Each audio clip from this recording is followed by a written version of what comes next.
I have 3 children, girls, 24, 18 and 13. I work as a consultant now in strategy, marketing, advertising, communication and innovative change management. And I've worked for many charities over the years, sat on boards and also in management areas, and I've worked with Warwick for 25 years. And I used to work for John Singleton at his first agency, and also international agency Jordan Bernbach. And my own agency looked after companies like BHP, which of course was Australia's biggest company then. So when we're looking at men, they had plenty of them, and we particularly looked after their largest steelworks in Port Kembla during the time Jerry Ellis was running it, and during the downturn from 22,000 people. So we did internal and external affairs, and also multicultural. It's one of the most multicultural companies, I think, in Australia at the time. We also did CRA, which was the second biggest mining company in Australia at the time for coal, and also recently worked on a defence project for reform for $5.5 billion. And also agency for the papers for Fairfax Group and also WinTV. So we have some understanding about media and also men's issues. One of the most important things is that when you're actually trying to create change, the change actually is taking place in people's belief systems and in how they think and in their mind. And it's about perception and emotions. And the thing is that we have a lot of the facts, of course, before us, but it's actually the perceptions and emotions that will change things. And neuroscience and genome science today is actually teaching us that a lot about our belief systems and how we actually change things.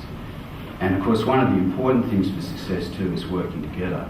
And again, thanking Warwick for his efforts in bringing everyone together. That's where most projects fail, so people actually not work together, they argue and divide. But one of the things is that really important about listening and getting the narrative right. And one example was when I was consulting for about 10 years for CRA's coal mine. I think they were the second biggest in Australia at the time. And I got brought into the office because they were about to go on strike. They were putting 100 miners off.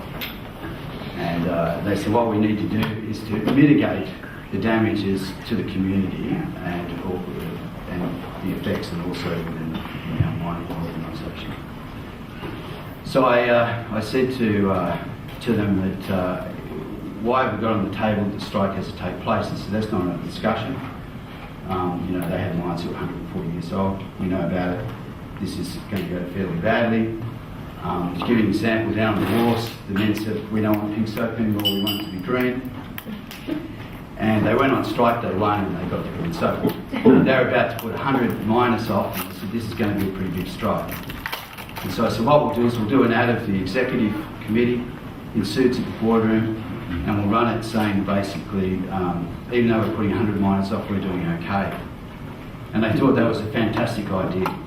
And I laughed and explained to them that was the sort of thinking that got them into trouble they were in. I asked them to identify one person in their mining organisation who they believed had great credibility. Not talking about rank, but a particular person in the mine that had been there a long period of time. They did that, they actually did a good job of it. We met them at the mines, we went to where they were, the unions were there, the CRA people were there, and we were there. And there was this huge standoff. And what I did was I took a writer-looking reporter, he'd written over about 50 books at the time, to write, and I said, what we're here to do is get your story. And I'm just going to write your story, and that's what we're going to do. So he spoke to us about his life in mining, and then I asked him a couple of key questions. I said, would you do it again? And he said, I'd do it all again. And that became the headline. And he said, we live in the best period we've ever had in mining. 4 years we were off without work, went through it. We ran a full-page ad, we did a whole lot of things. I got him his favourite beer and things like that. And after that story, what we had was that there was no strike. Estimated saved him about $12 million. And the relationship between all the miners and the company had never been stronger. 20 seconds. So again, it's about getting the narrative right And I think that's really critical. And things can change really rapidly, even when people believe they can't get the story right. And also Caroline. I mean, it's a brilliant report, and it brings great insights and great narrative.